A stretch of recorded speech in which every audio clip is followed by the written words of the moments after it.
guys, I'm here with Daphne Ashbrook, who is Melora on Deep Space Nine. You can hear her on Doctor Who and Dark Shadows audio stories, and she was also Dr. Grace Holloway, Paul McGann's Doctor's companion. I hope you made it here to Icon okay. Yes, no, it was actually a very, very uneventful trip, but there was actually one really kind of historical moment for me anyway. So I'm at the airport, everything's going swimmingly, everything's cool, we're going through the motions, we're going through the whole security apparatus, and there's this big old guy there, and we're taking everything out of our pockets, and we're taking him and putting the buckets, and he's like, everything, and blah, blah, blah, blah, and he's very official, and moving things through, and so we're doing that, and he says, da, da, da, okay, now come through, please step through, please step through. So I stepped through, and it's one of those weird things that I'd never experienced, I guess, where they can see everything, and which, God, I feel sorry for them. And so I step into this very Dr. Whovian kind of moment, and he says, put your feet on the squares. So I put my feet on the squares, and he goes, do you have anything in your pockets? Any paper, anything at all? And I'm like, no. So he's like, okay. So I put my feet on the squares, and he says, please raise your arms. So I raise my arms, and then, I stand there. Nothing's going on. I wait. He says, okay, you can put your arms down. He says, please step through, do your, oh, geez, I blew the punchline. So he goes, please step through, do your zipper. And I was like, oh, shit. And then he did it so beautifully. There was no change in he wasn't his demeanor. He wasn't all blushing or anything. It's just do your zipper, move ahead. I was like, oh crap. So that was a moment that I will never forget. We had a moment in security at LAX. Yes. Anyway. So we got to speak with Paul McGann earlier, and you were, of course, in the movie with him. Mm-hmm. Did you know anything about Doctor Who before you were in the movie? No, I was completely ignorant. I had no idea. And I read the script, and from an actor's perspective, I knew that this was really cool, and it was a fabulous part. So in that way, I knew that much. But it was really Sylv and Paul who educated me on the set, and Philip Siegel, who had to sort of tell me what I was getting myself into. And even then, I had no clue. I had no idea that I would be here in New York, sitting here talking about old days, and but yeah, no, it was I was blissfully ignorant. I did watch the what is it, re-edition of Doctor Who, the movie, and they had all these outtakes, and they had all these interviews and documentary, all kinds of information, and I listened to that 6 hours worth or something. Oh, wow. From London to Stratford, I believe it was. Newcastle, sorry. And so I'm on my way, and I'm in the car, and I'm listening to this stuff, and I watched these interviews with Philip, where he's describing a 7-year siege, really, to get Doctor Who back. Mm-hmm. And I had no idea. I mean, what that man went through and what he had to do to get this thing to happen was Herculean. He was Hercules, and so I was very impressed, and also really grateful that I didn't know any of that when I was shooting the show, because I think I might have fainted or something, because it was intense what that man went through. My hat's off to him. How did you end up with a part in the movie, and then at what point did you realize what you'd gotten yourself into with Doctor Who, and the fact that it is, the longest running sci-fi show in history, and it has this huge following all around the world? Well, I knew that it was the longest running sci-fi series. I knew that because they told me that, but I didn't know it before I got the part. So, I started to get information like that, but still, it's not really a visceral experience until later. I think I had my first real taste in 2004 when I went to England. And I had several different signings set up and interviews, and I started to understand then. But it wasn't a convention, because I couldn't come in November for the convention. So I came out in the summer, and they had set a bunch of stuff up, and I was sort of on my own. There were no other Who people with me. So I just went around and did this. And then I went to a convention a few years later in England, and I started to get it. I started to really understand. And then I started showing up at the Gallifreyan convention in LA, so I started to understand a little more. And I think I still am learning what it really means, because it doesn't seem to end. And there's always a different, wonderful group of people to meet. So I'm having the best time. It's my favorite thing to do, is That's meet wonderful. people, and yeah. So I'm having a great time. Do you have like your own sonic screwdriver and everything? I don't. You should get one of those. Yeah, isn't that awful? I don't even have one. I do have. I don't know if I should say that because it's not official, but it's a fan made an action figure of That's me very and Paul. cool. We have little action figures. So speaking of Paul, what was it like to work with him? He's fabulous. Okay, everyone knows this. He's a marvelous actor, but his kindness and his towards me when he didn't have to be, and he's like that with everyone. He's a real sweetheart, and shy. And I tend to be shy, but I react to being shy in another way, where I get really loud and obnoxious and inappropriate, whereas he sort of just withdraws. So somehow, in a strange way, that combination kind of worked for us, and it's kind of a miracle that it does, because we are very, very different.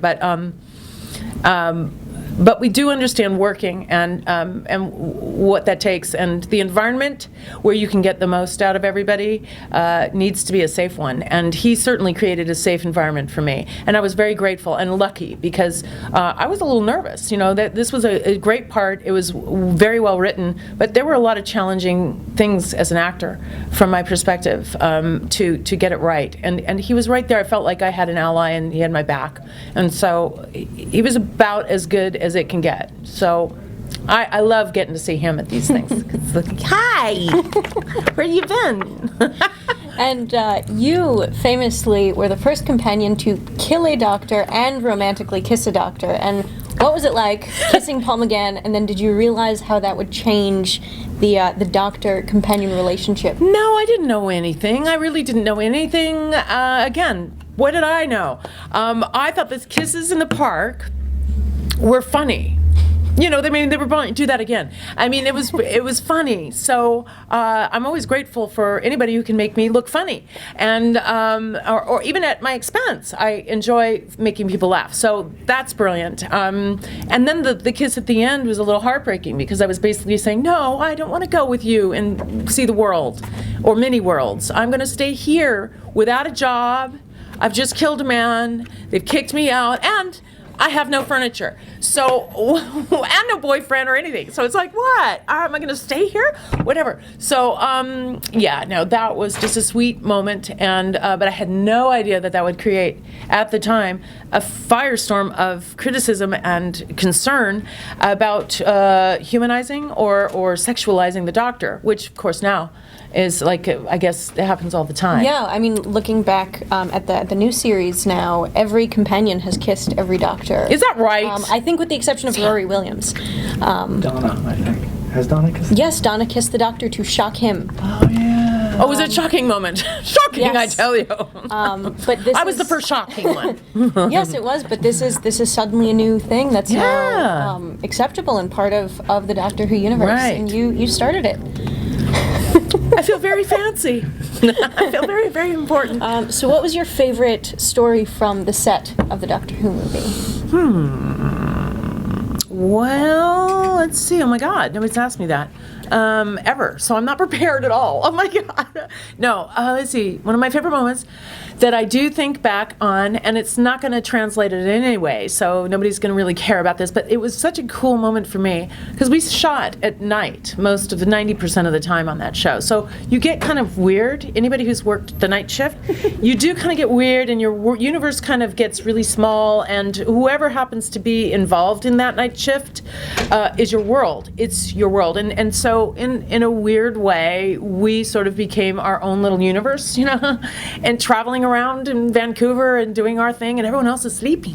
So I remember there was one night when I was sitting in some director chairs waiting for them to light the set so we could do the scene, and I was with Paul and Sylvester, and I was still just getting to know them, but we were punch drunk, tired stuff. Of course, they shouldn't have been, because they're English, so that should have been on their schedule. It was off mine, but whatever.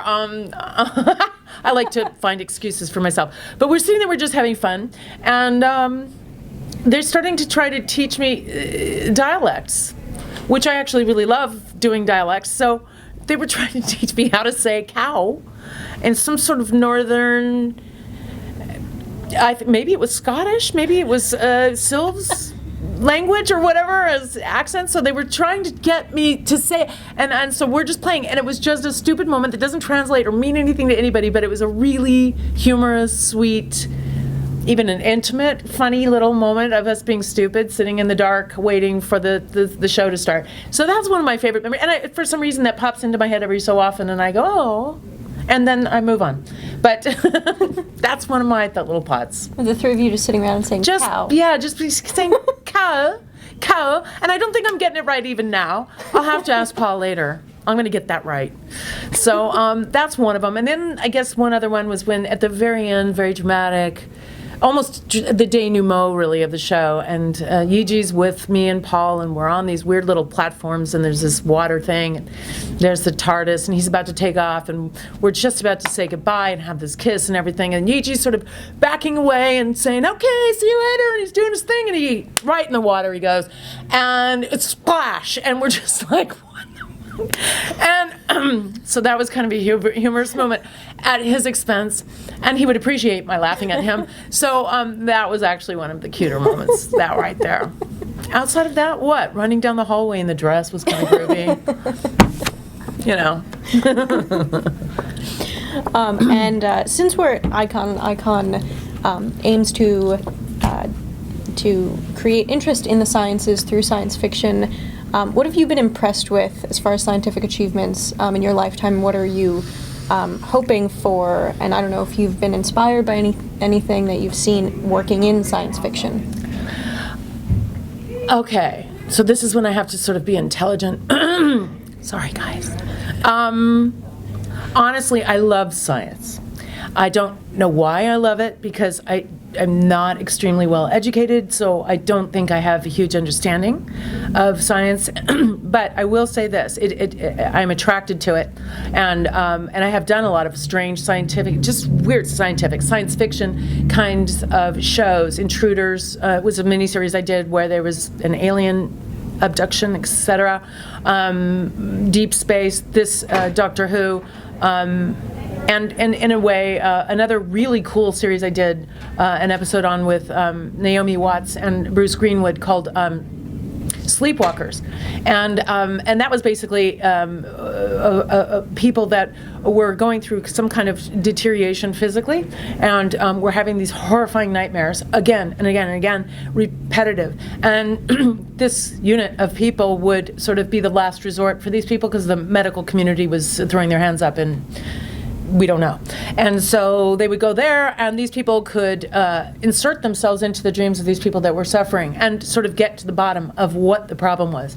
And so for some reason it has come into my life as an actor, but in a personal way it interests me. And I do think that when I hear, just on the set, when I see the science, the evolving equipment here, the scientific breakthroughs with just equipment on how to gauge light, how to gauge temperature. I was on the set the other day, and a man had this laser thing and just pointed it up so that they could find out what the temperature was for the makeup and hair room. And from down there, whereas in the old days he'd had to get a ladder, open up the roof, go up there and stick something up there to actually take a reading, whereas now he can just stand there and shoot it and goes through the thing and gets the thing and it's done. So that's magic to me. And so, and I think medically, I think that it's astounding to me, all the evolving and progressive abilities we have now, things that we didn't have when I was born. I was born 2 months premature, and that could have been a death sentence for somebody back in the dark ages of medicine, as it was when I was born. So now you hear about these little kids coming out, when they've way earlier than that, and they're able to save these kids and let their lungs develop and their brains develop and all the things that aren't really ready yet.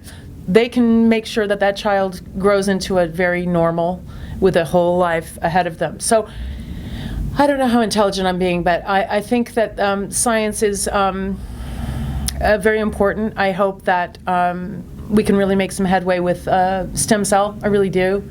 I hope that we can cure some diseases that are really still plaguing us to this day. And I wonder sometimes, with all the other achievements that we're having, why we're lagging in some other areas. One makes me wonder. But I hope we can come up with some things for MS and all kinds of different brain injuries. And hopefully we can cure cancer one day. And I really think we can do it. I really think we can get there. But we sort of have to be brave, and we have to really fund the research. So I love it. I don't know if that answered your question at all, but it's certainly something that interests me, and I held a lot of hope for the human race. Okay? So you can just delete all that. Okay, just delete it because, yeah, press that button. God. I'm going to have to save. You're asking me questions no one's ever asked me, and now I'm having to be all intelligent and stuff. This Well, is hard. I'm very excited for us asking you questions you've never been asked. I feel like we've done, thousands of interviews. I've done a lot of them, and then telling because that's 2 that you've asked me. I'm like, oh, I have to think, and okay, we're doing the best we can. And what are you doing nowadays? I know you've guest starred on a lot of different shows. What have you been doing? I've been writing a lot, and that's one of the reasons why my big excuse is that I'm a little fried, because I've been writing like a 24-hour cycle for days and days and days, and I'll pass out for a couple hours, wake up, and write again. So that is what I've been doing, and I've written for years, but I'm really starting to get excited about some stuff I'm writing. And I'm not talking about the book, I'm talking about scripts. And so I've got one that I really love, and I'm going to see what I can do with that. I've actually got 2 that I really love, but the one I'm going to put my eggs in that basket for a while. And also there's just recently I had gone from, Vancouver, LA, Vancouver, England, back again, New York, and Alaska. I went to all these different places, and so I actually have a series of interviews that I did throughout that whole period of time. I guess it was about a year's worth of stuff, and so that's kind of been packaged together and is readily available, called Daphne's World Tour, spelled WHIRLED, because I don't take it very seriously. It's just fun. It's to have fun. So, but that's something that I have, and then the book launched last month. So we're seeing about that. So I've got a lot of stuff going on, and I'm also thinking about the next album. Honestly, That's great. yeah, I'm very kind of really. We may try to get some original music going on instead of just doing my favorites. And for our viewers that are interested, where can we find the book and the album and... One more thing, I did just get a series. Oh. And yeah, no, I forgot. I'm doing a little series for Nickelodeon, weirdly. It's sort of a new thing that they're doing, and it's going to be for people who like to watch young singers. And so it's for young people. But I play a bad mom again, which is really groovy. I do that well. Give me a flaw. I'm good. I'm there. I'll help you. But it's kind of like reminds me a little bit of the OC that I did, where I was playing this bad mom. And this will start, as far as I know, airing in June. That's the last rumor I heard, and so that's going to be happening. It's as of now, it's sort of like a mini series. It's like a 3-month jaunt, and then it's done. But I don't know if it's going to continue on or not. What was the other question? You can find Dead Woman Laughing, an actor's take from both sides of the camera. You can find that at Tim Hurst Publishing right now, or DaphneAshbrook.com. It will be on Amazon soon, but right now that's where you can get the book. And Grace Notes, the album, you can get from my website, DaphneAshbrook.com. Don't laugh. DaphneAshbrook.com. There you can get it. The Grace Notes you can get at Amazon. You can get it at CD Babies and iTunes. Yes? And the DVD you can get at DaphneAshbrook.com. Woohoo! And that's called Daphne's World Tour, right? Okay. Did we get it all in? Yes. Okay. Thank you for sitting down with us today. Thank you. You're great. Thank you. Thank you. You're so pretty. Oh, thank you. Oh my God, look at her. Look. And now you have to come around and show yourself too, because you're pretty too. Oh, and we all have There he glasses. is. This is wonderful. So look at how pretty. We all have glasses. We're like, what is it, Geek? We Geeks. are the Geek Crash Geeks. Course. That's right. Hi. Geeks, and we're proud.